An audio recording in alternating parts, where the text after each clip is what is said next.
So something about fucking your God, God damn it. Fuck your God, God damn it. Fuck your God. You. Fuck your everybody. God. Fuck the world. Fuck Trump. Fuck Russia. Fuck China. Fuck them all. Fuck them all. So this is Matthew, and over there eating while we're podcasting is Eric. Hi, Eric. Hey, I'm the most professional podcaster. So here's what I'm thinking, right? I'm thinking if I'm eating and the person listening is eating, then we're eating together, and that's a bonding moment. It is a bonding moment. I hadn't thought about it that way. That's actually kind of nice. So what are you eating there for the people not watching us on video? Well, prior to this, I ate a banana, and that's not an innuendo. Bananas are good. Lots of good protein. Lots of what is that? It's Potassium. potassium. Thank you. That's good for you. And now I'm eating a brownie protein bar because I'm trying to get my gains up. Get your swole on. Yeah, I'm trying to get something swole. What? Anyway.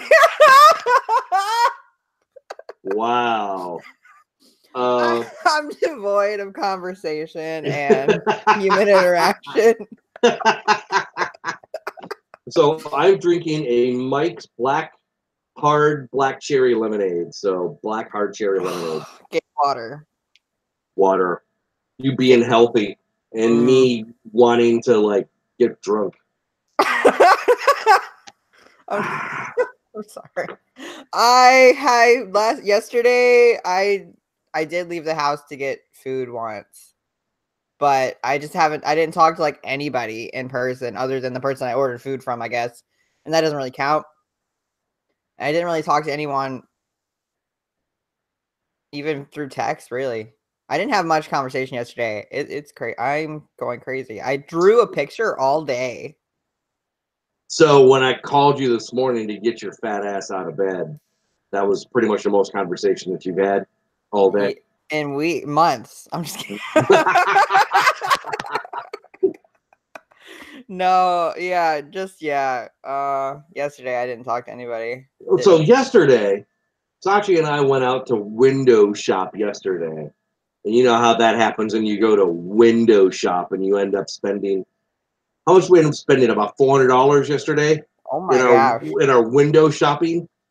So we're wandering the mall, the mall near our house, and they've got a Payless shoe source in there. So we spent $100 there because Payless is going out of business, and we're gonna try to fuck their corpse, because everything was like 20% to 40% off. I mean, so it's like I got how many pair of shoes? Did I get one pair or two pair of shoes? I don't remember. I got one pair of shoes. You got two pairs of shoes. We got a whole bunch of but like Sachi's shoes were like 40% off. Mine were 20% off. I got a pair of insoles, like new insoles for like boots for work and that kind of stuff for basically like $6. Nice. And they were 40% off. They were like $11.99, 40% off. So it was like $8, And then, so we were walking around, and then we went to this other store, and then we went to this other store, and we ended up buying shit. And you know what I bought yesterday? It's something I've been wanting to buy for a long time. I bought a wine carafe yesterday, a wine decanter. So I like wine. I do. I like my wine.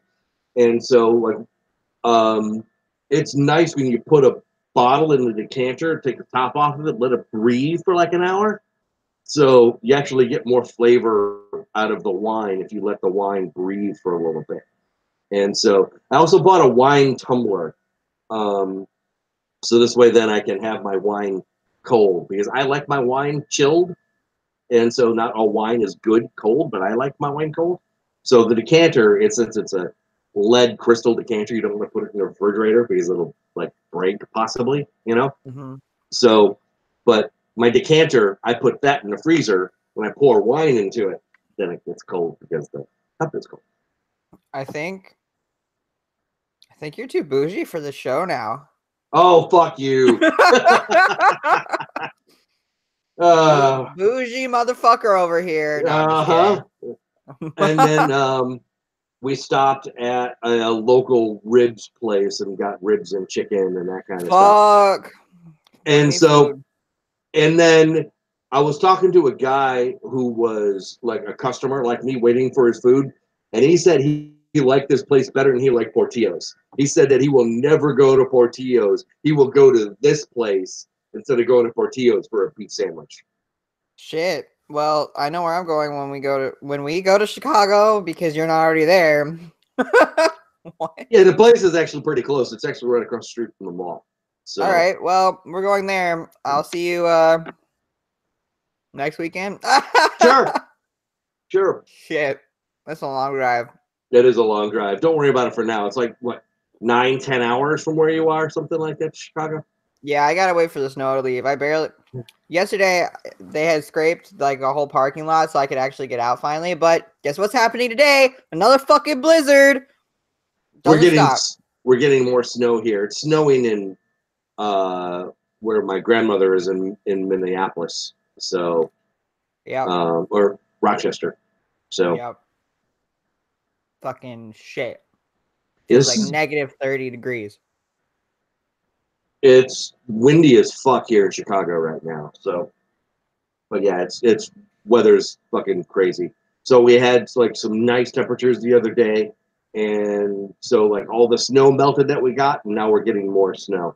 By the way, actually, there's something I want to mention really fast. You remember how we were talking the other day, and how I was mentioning the Mariusz Buczykowski, the guy who from Poland, who is a patron of the show. Well, I was talking to him the other day, and I asked him, I'm like, I'm not like butchering your name too bad, am I? And he said, for a non-Polish speaker, I don't do too bad. But basically, I Americanized the shit out of his name. But Well, so I got his gender wrong when he was a patron first. So I mean, yikes. that's where we're at. So, but we still like you, Mariusz, and please keep listening. We appreciate it. We appreciate all our listeners. Absolutely. So,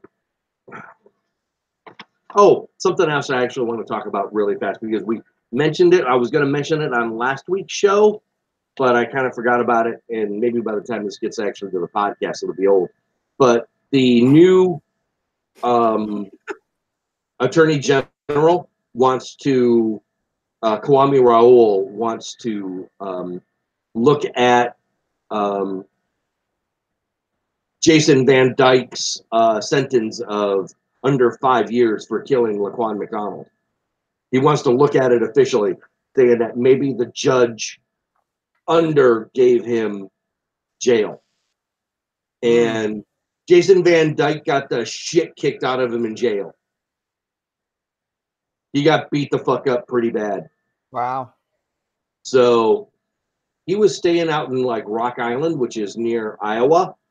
And I don't know if they moved him to Connecticut and he got his ass beat, or he got his ass beat, then moved him to Connecticut. I don't know which one, but he got his ass beat, that's for sure. They moved him to Connecticut. So fuck him. You know, I don't want to wish violence on anybody, but I'm not shedding a whole lot of tears for Jason Van Dyke getting his ass kicked.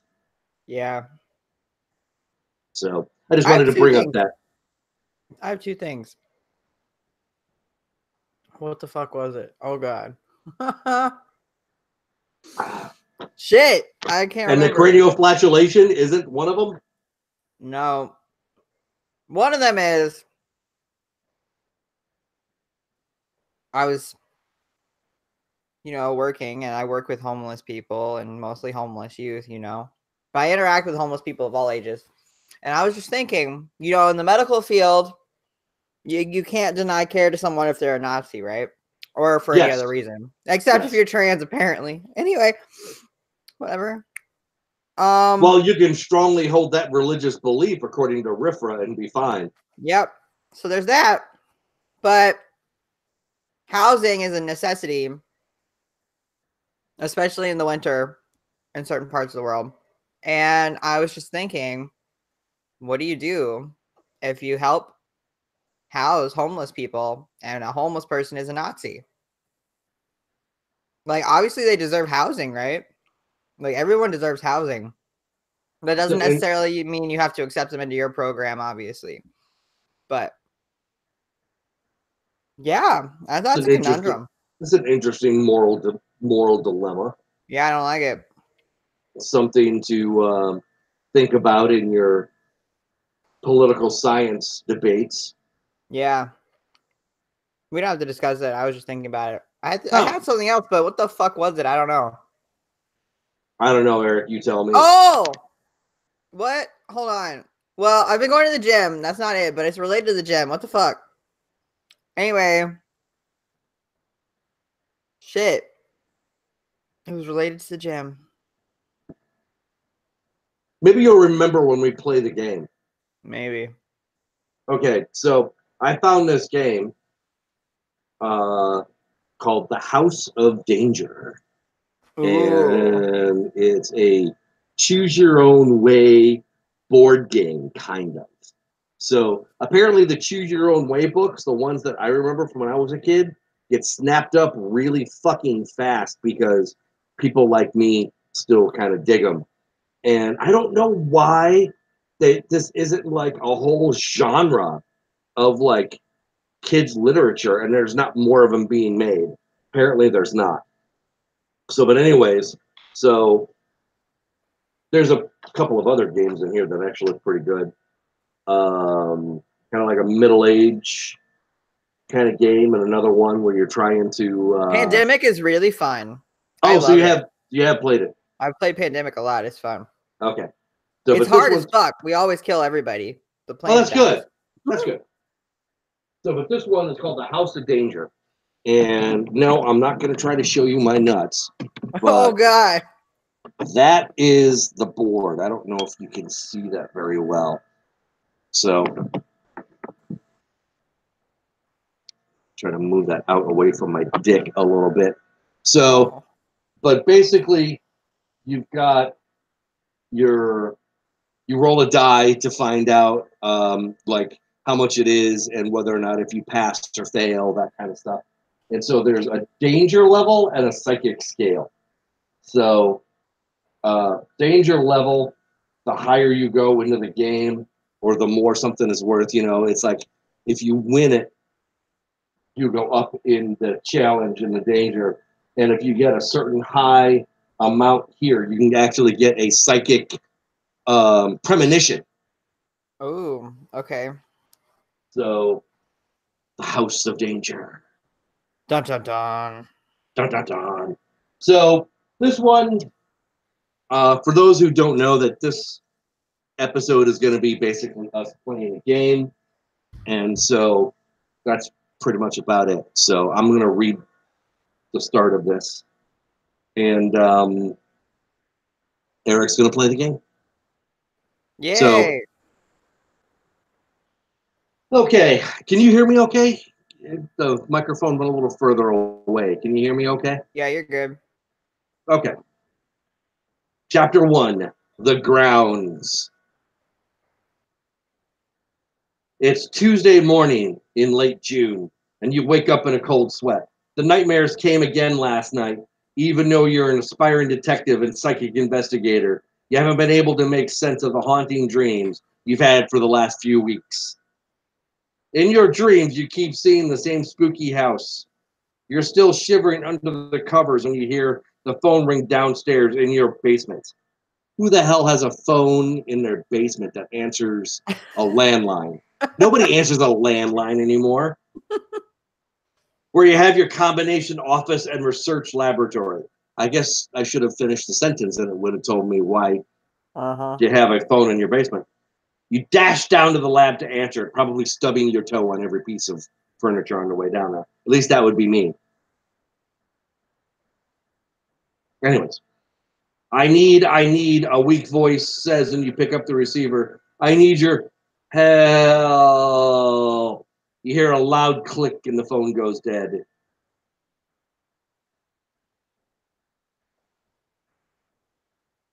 I got spilled something on my pants, damn it. But you were prepared, while the phone caller was talking. You activated your high-speed telephone tracking device, and it instantly displays the caller's number, 555-7259. You call back the number right away, but there's no answer. After consulting the tall stack of reverse phone books kept behind your desk. Phone books? Who the fuck keeps phone books? Well, this must be set in an older time period. Okay. My bad.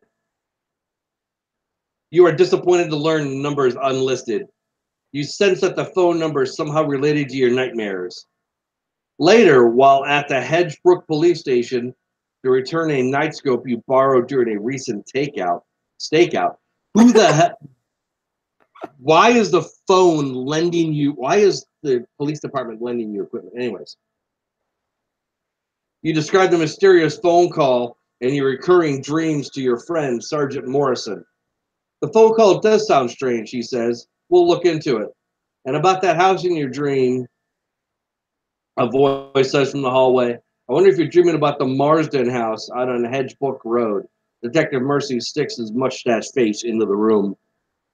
Hello. Modern house, ornate gate. Sounds like the Marsden place, all right, Sergeant Morrison says. Strange things are reported to happen out there.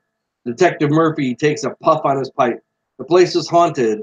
I know it sounds unprofessional, but we've had a file in the Marsden house for years. I'm sure of it. He waves the folder in front of your eyes. Folder, see folder? A phone number written on it jumps out at you. It matches the one from your mysterious phone call. The call's related to your nightmares. Your psychic sense was right. And now I've got to draw clue 26. Hang on a second.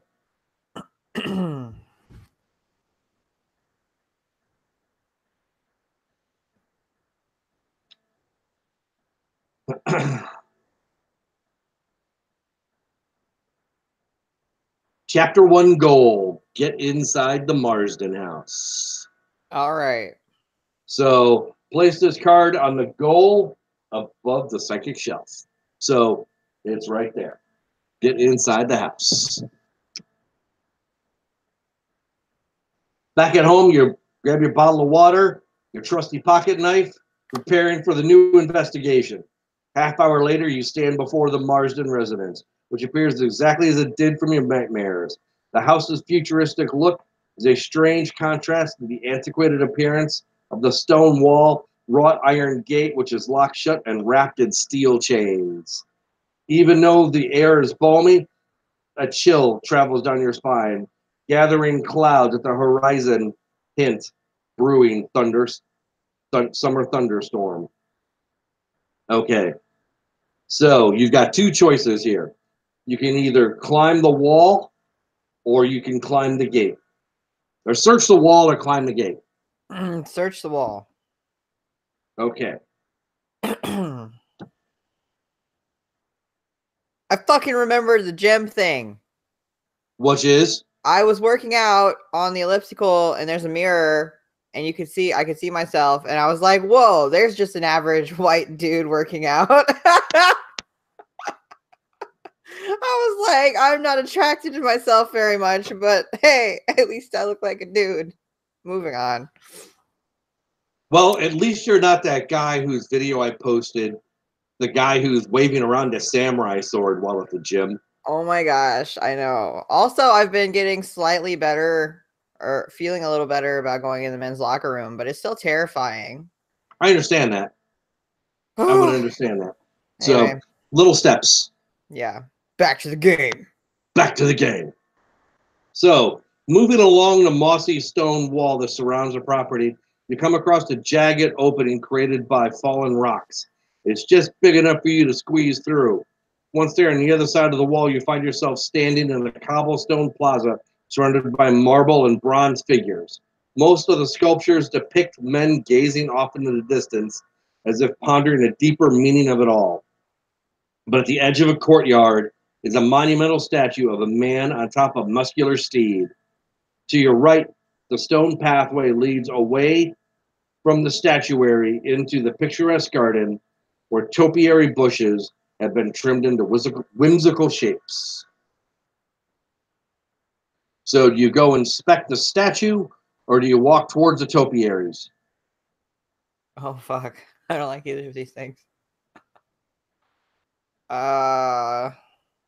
Statue. That goes against all my D&D rules.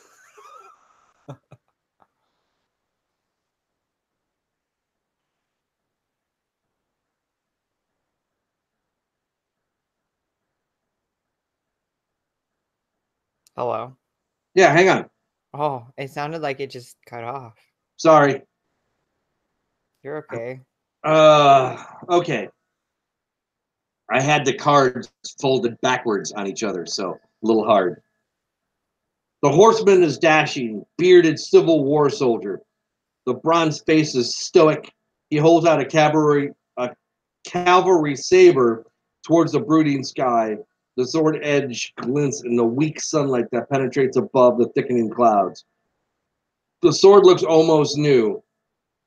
At the base of the statue, a plaque that proclaims this as a memorial to Henry Marsden. The plaque reads, Henry Marsden, born in 1839, died 1887, general in the Union Army during the Civil War, severely wounded at the Battle of Shiloh in 1862, appointed warden of Hedgebrook Prison in 1880. To your left of the entrance is the entrance to the hedge maze. To your right, a grain picket fence with a rickety wooden gate, and you can see two stone angel statues. Beyond them, a cemetery. Optional challenge. Search the monument's base, or the other optional challenge is to climb the statue to examine the saber.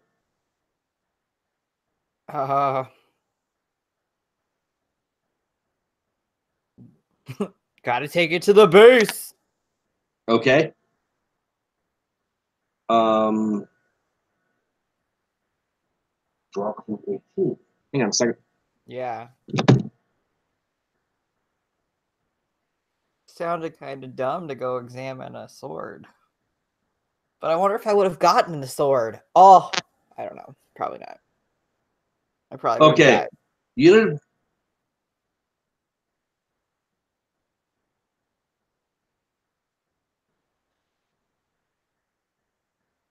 When you inadvertently press a hidden switch, the statue slides to the side, revealing a cement passage.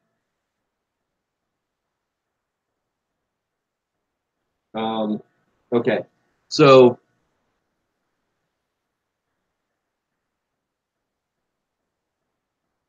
you accidentally press a hang on. Okay, from here,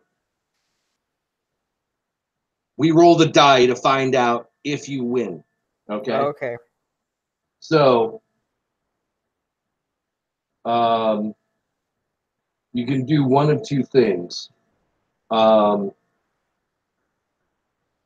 don't have a challenge booster right now, so it's a straight die roll. And we're going to go tie goes to the player, you. So, do you want me to roll the die to see if you win? Sure. 3. You needed a 3. Whoa. You win. Okay. When you're checking it, you inadvertently press a hidden switch. The statue slides to the side, revealing a cement passage.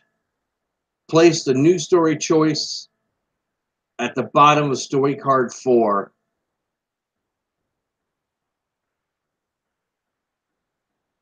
Okay. So what do you want to do?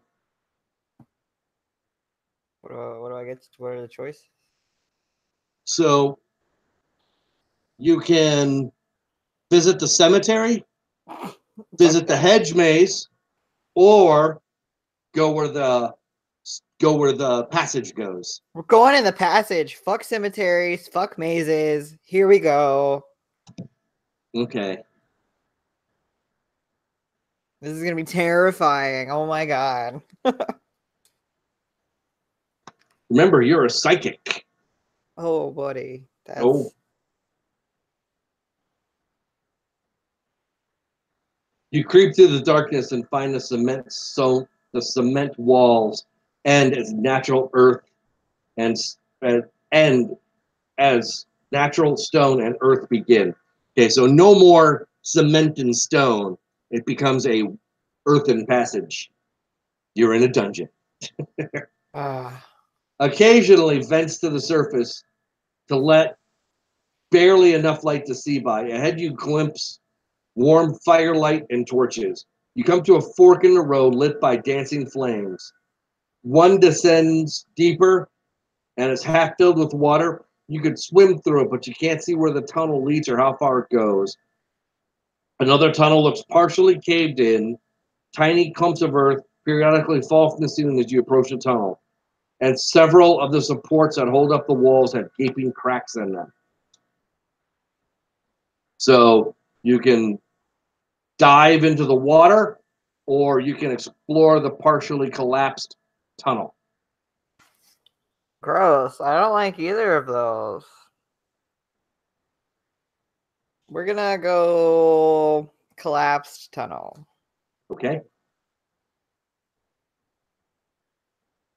Without warning, the earthen walls begin to collapse around you. Before you can react, you're up to your waist in dirt. You writhe and twist, trying to escape, but it only causes more soil to cascade down. Soon it's up to your shoulders and your neck and then your cheeks. You struggle to spit the soil out, but within moments you are fully buried. You can only see the dark earth in front of your eyes. The hand closes around the metal disc, perhaps a coin, you'll never know. As soon as the soil fills your lungs and the world wavers and goes gray before turning black. I think I meant go in the water. What the fuck?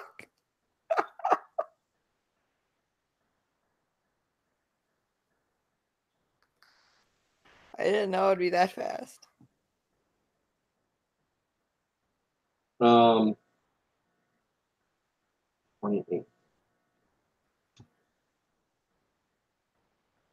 Okay, go to card 22 now.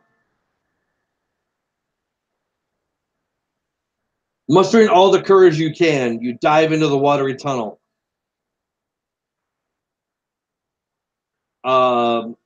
There is just enough room above the tunnel for you to lift your head between strokes and take a breath. Eventually, the tunnel drops lower and lower until it's completely submerged under the water. You hold your breath, dive down, look around, and after about 30 feet, the tunnel opens up to a bigger body of water, pond or pool, with sunlight beaming up into it. You pop up for air. Well, you've come this far, you think. You're ready to chance it. You take a deep breath and dive down.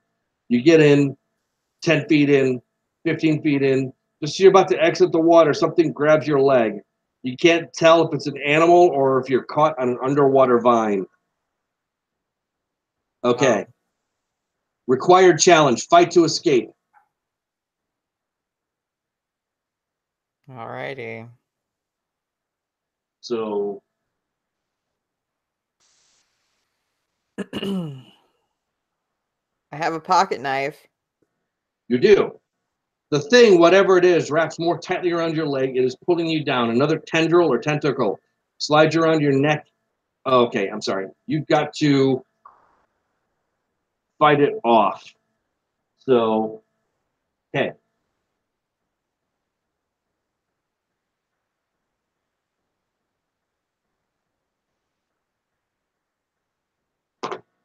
Tie. 3. You got it. You win. Whoa. The thing is, whatever it is, wraps around more tightly around your leg. It is pulling you down. Another tendril or tentacle slides around your neck. You try to pry it off, and with your last strength, you give it a powerful kick, and you're free. Just like that, the thing is gone. You'll merge into a swimming pool with a lush pool house next to it. Great.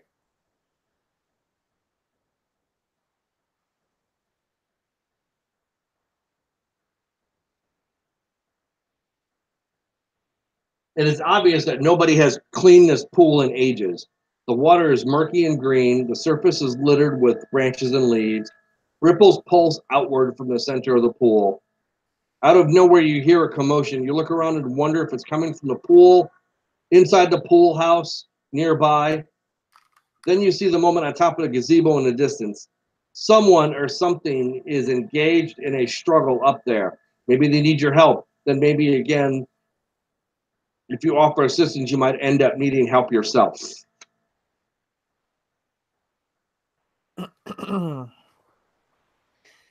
Ugh.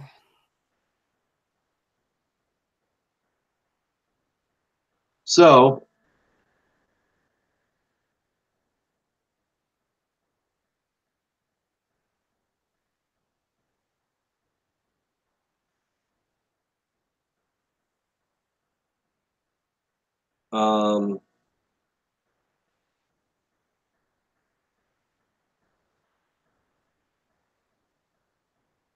okay.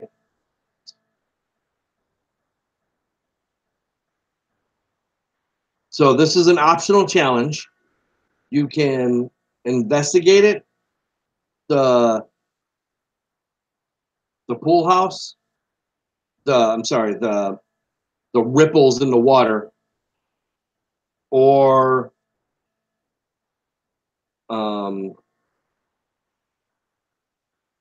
you can go check out the pool house or go straight to the action at the gazebo. So you don't have to do this. Let's go to the pool house. Okay, so you don't want to do this. No, fuck that. I'm not trying to die today. I am gonna die. That's what's So, gonna which one did you pick again? the pool house. The pool house. You can tell the pool house is once quite luxurious. It contains half a dozen private rooms with showers, as well as an ornate mahogany bar in the common area. Must have been fun to hang out in this place in its glory days. Though those thoughts fade as the signs of a disturbance erupt from the top of the gazebo in the distance. You now hear a lone violin playing a soothing melody. So you can either investigate the gazebo or you can check out the sound of the violin. The violin sounds creepy. The gazebo sounds like death. Let's check out the violin. That's the wrong choice. I think they were both wrong choices. All the listeners are like, why the fuck are you going toward the violin?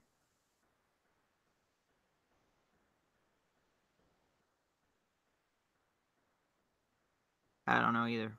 Okay, hang on. No, I'm just making sure that if you want to go back, I've got the right card. Thanks. You move further and further towards the hypnotic sound of the distant violin, which is oddly calming and uplifting, even though the winds increase around you. You notice there's a driveway up in the distance, but before you get there, you arrive at a horse stable with an open gate inside. Inside, sitting on a tool, is the source of the violin music, a chimpanzee playing his heart out, soulful expression on his face. And the chimp is fully committed to the music. Never heard such emotional performance. It is beautiful. Wow. Leave the stable and try to run to the driveway, or tiptoe through the gate to experience the full power of the performance. Let's go to the driveway. We don't need to experience that. That's probably bad. Chapter 1, goal achieved. You appear in the driveway, which leads you to the mansion's entrance. On the door of the plaque that reads Marsden, a large crystal door knocker, which seems newer than everything else in front of the building. You knock loudly many times, but there is no answer. The storm is really picking up now. You try the doorknob to find that the door is unlocked. You've been lucky enough so far, but you wonder if you've missed something. Before you enter the house, you look back. You can see a few clear paths, One leads toward the statuary, another to a small cemetery.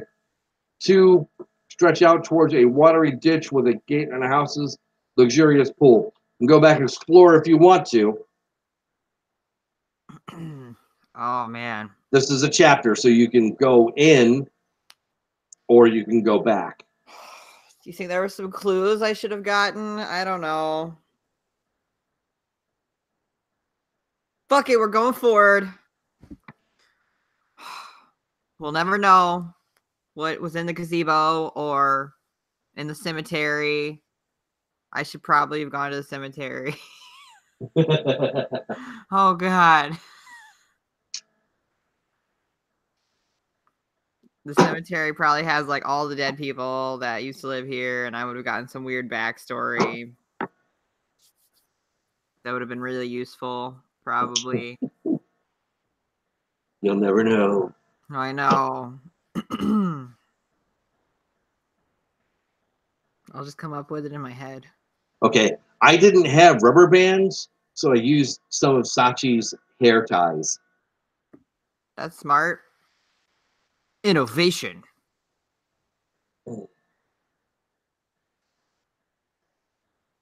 I used a condom for a bookmark once, an unopened condom. That's pretty funny.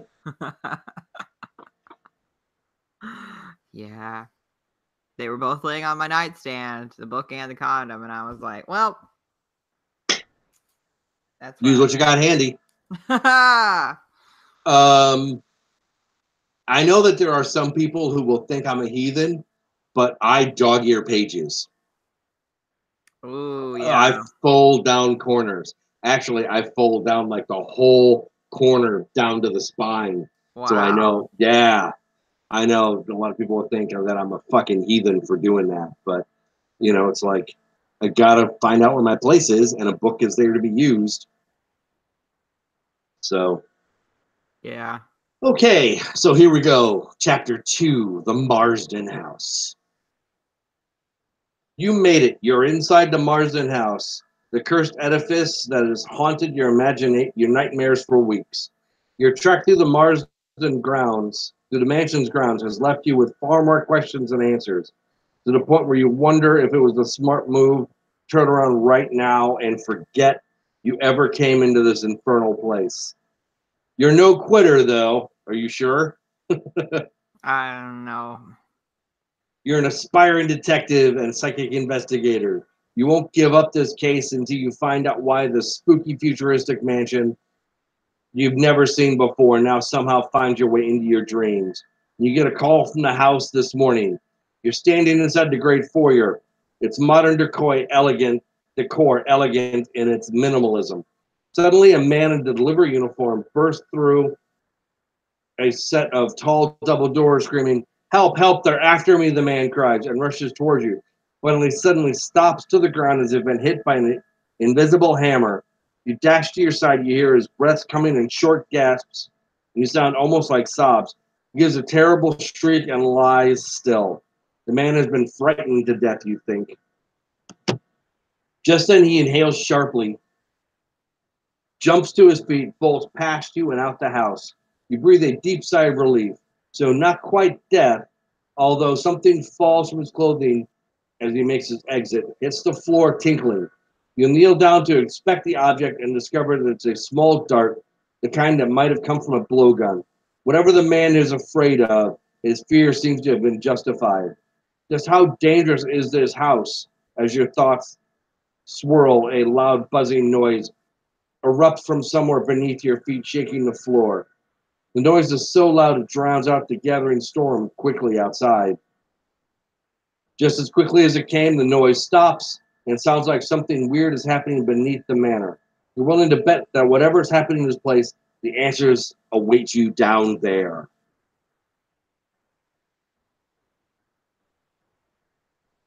That's not sketchy.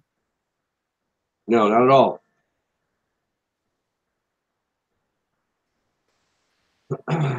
Find access to the basement. Your goal.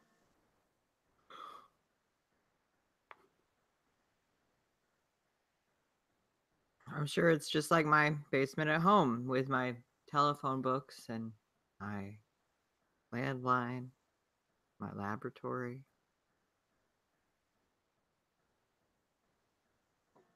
So I moved you up your piece to level 2 and your challenge rating to the level 2, which is still 3 for the moment. Okay. Okay. You don't see a way to the lower level from the foyer. Rather, a sweeping stairway leads upstairs, while the double doors the frightened man ran through heads off to your right, and a smaller door slightly ajar leads in the opposite direction. So you can go, excuse me, to the second floor through the double doors or the smaller door.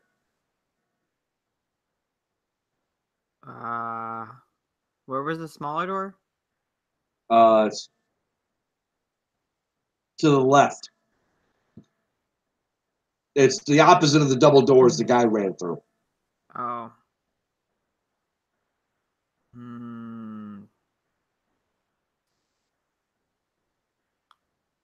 Double doors. Good grief. What the fuck? You're just preparing for my death, don't worry. That's horrible. Well. I don't know. I haven't been sleeping very well lately. Just cats fucking with me while I'm in my sleep. It's hard. Yeah. You enter a formal dining room decorated in a modern style. The walls are deep, moody gray. The table chairs are lacquered a glossy black. The glass vase containing a lamp, long dead flowers, sits at the center of the table. Around the table sit 4 men. Their skin and uniforms are all shades of shimmering white and blue. A wispy aura wafts off them like smoke.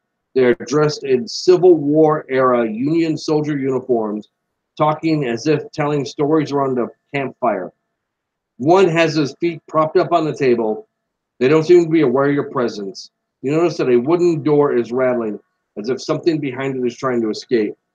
Beams of blue light shoot out of the keyhole and the wooden slats of the door. There's also a narrow swinging door at the end of the dining room, probably leads to the kitchen. So,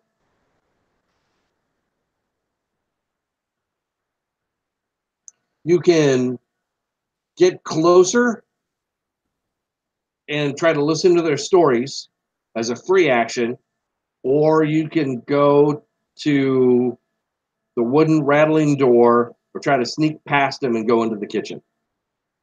Let's listen to them.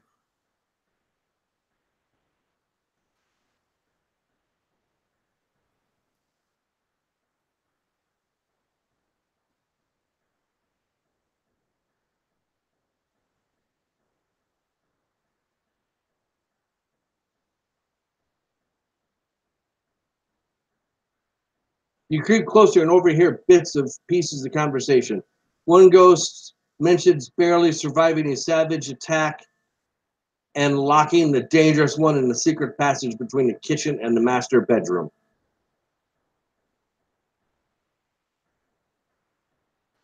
All right. Useful information. So what do you want to do? Do you want to go to the rattling wood door and blue light, or do you want to go to the kitchen? The kitchen.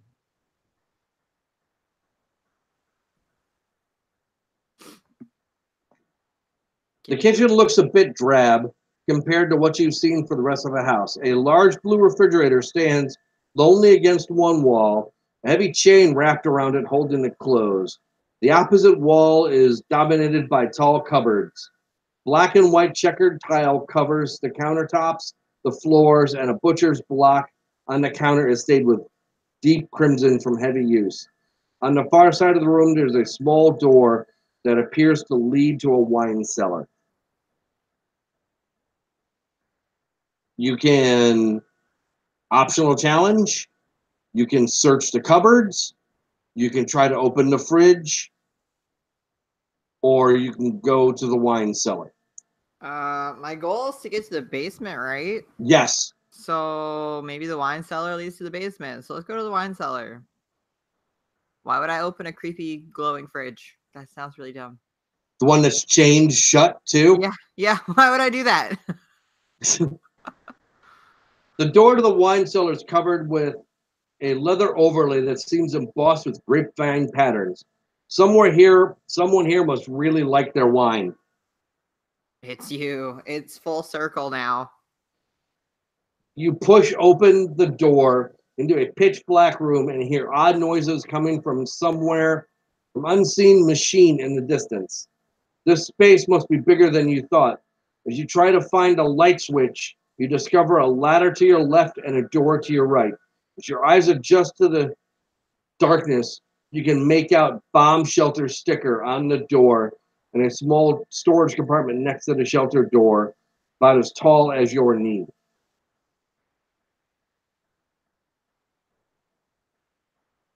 So as a free action, you can get down on your hands and knees and root around in the storage compartment, or you can climb the ladder, or you can go to the bomb shelter.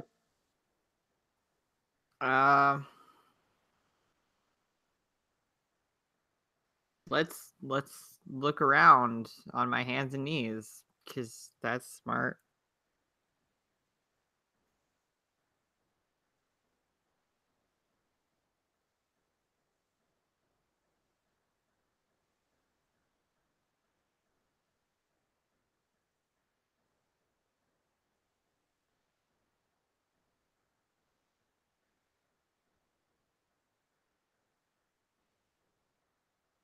Okay, so you found climbing boots. Hey! Look at these things. You'll be able to climb like a squirrel wearing these boots. Keep this item, and for any climbing actions, you get +2. Sweet. So that's kept off to the side. That's awesome. So you can go to the bomb shelter or climb the ladder. The ladder goes up or Up. down? Up.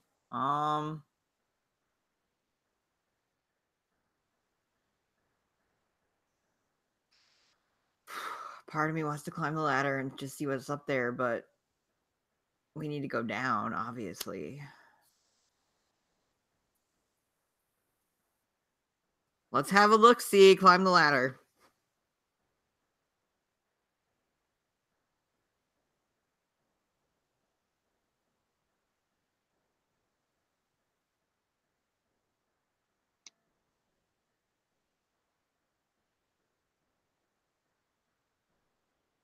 You climb the ladder into the darkness. The temperature warms as you leave the wine cellar, but as you ascend a narrow shaft for what seems like several minutes, the temperature grows colder again every 10 rungs or so. You could be going in circles vertically. No, you're pretty sure that the laws of physics don't work in that way. Finally, the ladder ends. You jump out the door in front of you, jump into a room.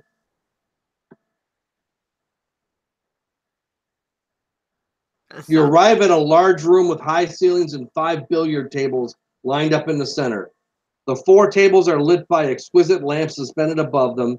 Billiard balls are neatly racked on the 5th table, and which sits in the shadow as if waiting for a game to begin. A small bar stands against one wall. Atop the bar, 15 overturned crystal glasses are arranged as to form a pyramid. There is a weirdly small door on the far side of the room, used to have been designed for a child, but you might be able to squeeze through it if you tried. You hear rain pattern against the skylight window. It's nearly dusk outside, and the rain appears to have started in earnest.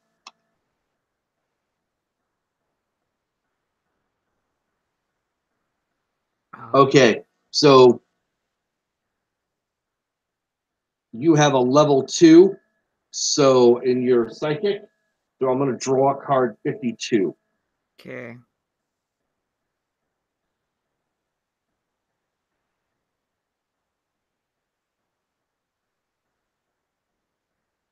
gonna say don't go behind that fucking door.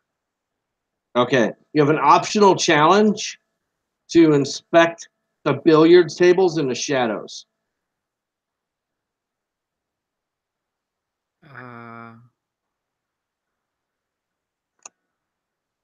Sure. Okay, Sounds hang on. bad. So your premonition, Eric, Yeah. looks like that. Talk. No, show it again and talk so it's bigger on my screen. Okay, so it looks like it's some kind of explosion or something like that. So Okay, I'm not gonna look at the billiard tables. I lied. I don't want to look at the billiard tables. okay. Nope.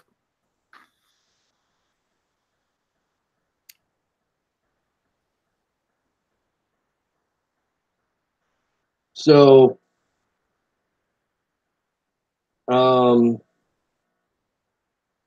you're gonna go through the small door. I should have just. Can I not? I can't go back down the ladder. Yeah, you can. Do I want to? I think I just want to go back down the ladder. Forget this room. I just wanted to know what was up here. I'm good now. Okay. Just trying to make it super hard on you.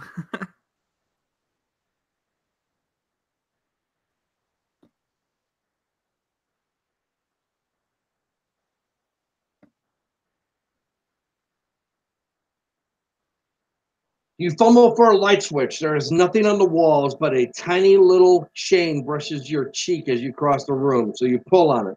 The room floods with light. The place is well stocked. Bottles of water, stocks of canned food, crates of tools, even boxes labeled entertainment. Everything you need to survive for weeks. The only thing that's out of place is a painted purple cabinet with painted purple with orange trim. And across the room is an impressive metal door. Above the door is a hole in the ceiling, which doesn't seem right, given that this place is supposed to be totally secure.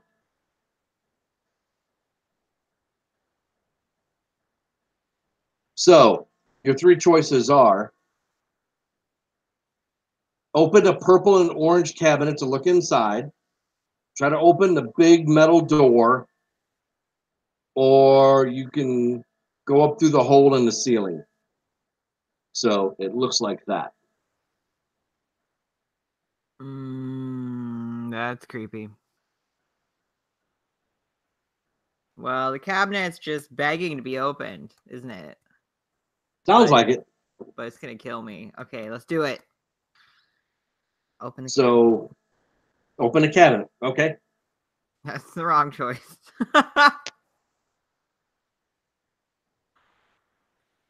Maybe I'll find a good thing. I don't know. Who hides in a bomb shelter? What was this thing built to protect people from a bomb or protect a bomb from people? These are your thoughts as you are blown into a billion little pieces. Oh. Scratch that. I didn't want to open the door. This is going really well. Let's climb up through the hole in the ceiling. Fuck it. Okay, hang on. So,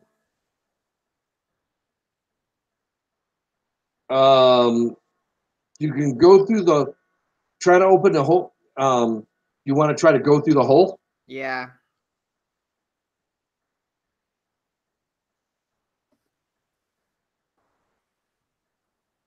Damn. I fucking exploded. You stack several crates to build a makeshift staircase and climb onto the hole in the ceiling. You find yourself in a disorienting maze of air ducts. Eventually you reach an exterior gate.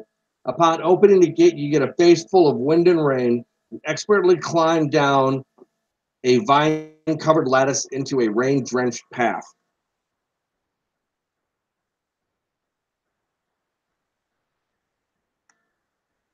You take the pathway to a wooden apartment and a quaint front porch. No one appears to be home. You try the door, find that it's open. You enter the room to a completely dark, except for one candlelit corner. You see a large desk chair turned away from you, and someone sitting in it.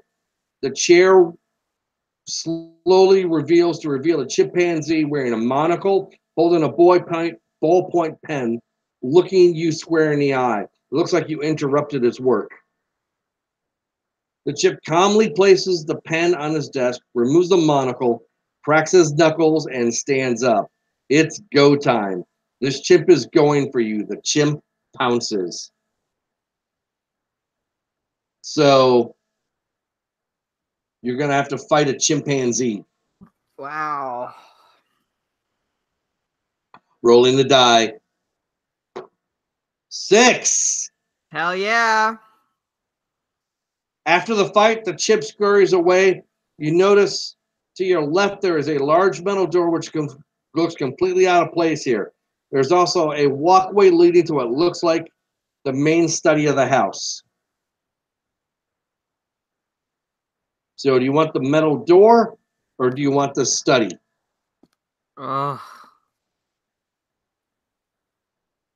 I want the metal door, but it's probably stupid to choose that. So let's go to the study. Are you sure? No. Okay. Chapter 2. You shove the metal door open. When you close it behind you with a clang, you sound like you shut the jail cell slamming shut. You turn to check out where you are. There's an elevator. You get in and press close door button. Oh. You finally get a moment to catch your breath. You can't believe what you've been through so far, but the elevator should be your ticket to the basement, which should bring you one step closer to uncovering the mystery, what sounds like when you first heard you entered the Marsden house. Now that you know where the elevator is, you wonder, should you go back to the basement now, go back to investigate everything you might have missed? Nah, fuck it. Well, I think this is a good part to take a break. The end of chapter 2. Oh, yeah? Yeah. Is this a really long game? There's 5 chapters. Oh. I didn't realize that. We are the end of chapter 2. All right.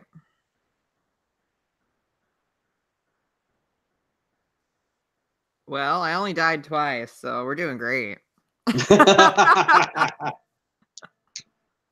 See, the thing is, if I would have gone with my gut, I would have been better.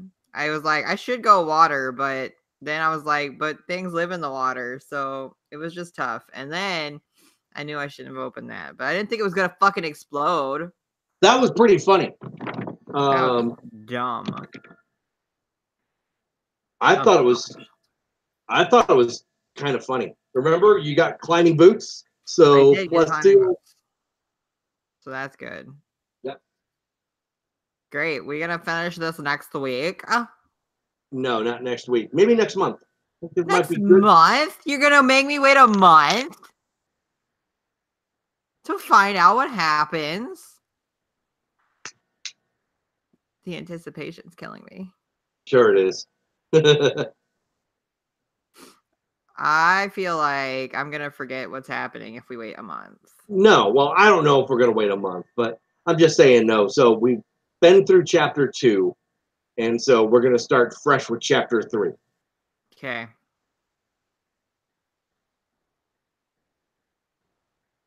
But you got climbing boots.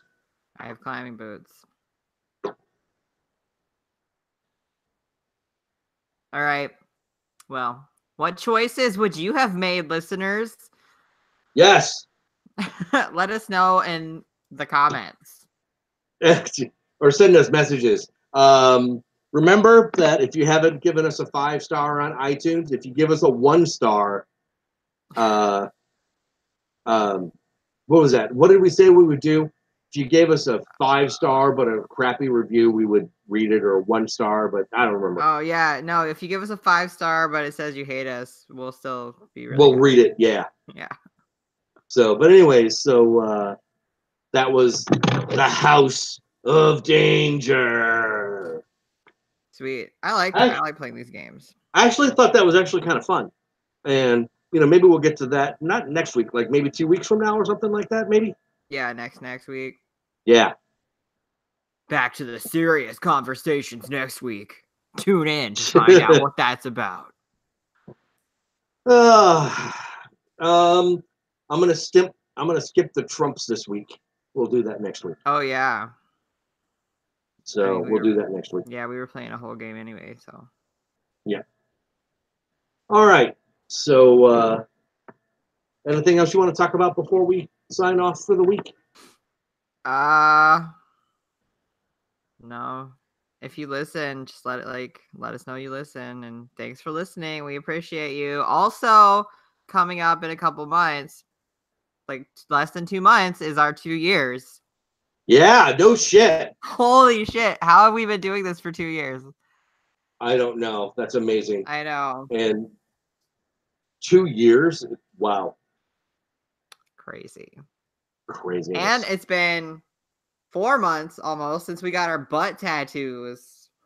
Has it really been that long already? Yeah, we got it right at the beginning of November. Wow.